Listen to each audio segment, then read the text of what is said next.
Hi, I am Sanglata. Welcome back to my channel. You're watching Love for English. Let's learn very interesting idioms. First, nip it in the bud. Nip it in the bud means किसी समस्या को जड़ से ख़त्म कर देना शुरुआत में।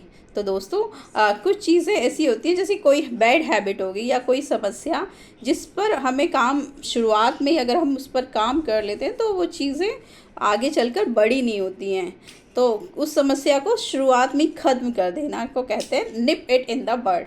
For example, it's always better to nip a bad habit in the bud means बुरी जो आदतें होती हैं उन्हें शुरुआत में ही कंट्रोल कर देना हमेशा बेहतर रहता है। Second, my lips are sealed. My lips are sealed मतलब किसी के सीक्रेट को अपने तक ही रखना। मतलब अगर आपने उससे प्रॉमिस लिया है तो उस प्रॉमिस को निभाना, उस सीक्रेट को अपने अंदर ही रखना और उसे किसी को ना बताना।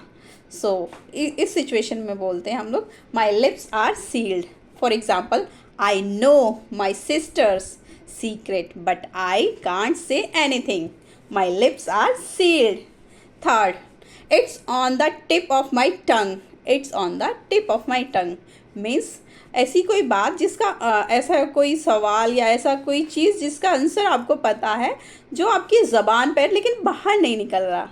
कई बार ऐसी सिचुएशन हो जाती है कि हमें कुछ चीज़ों के बारे में पता होता है, हम बोलना चाहते हैं लेकिन हमारी ज़बान पर अटका रहता है। हम सोचते रहते हैं कि बाहर नहीं निकलता है।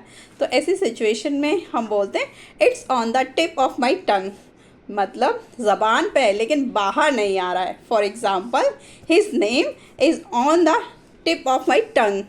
So friends, I hope you like this video. Please like, share and subscribe.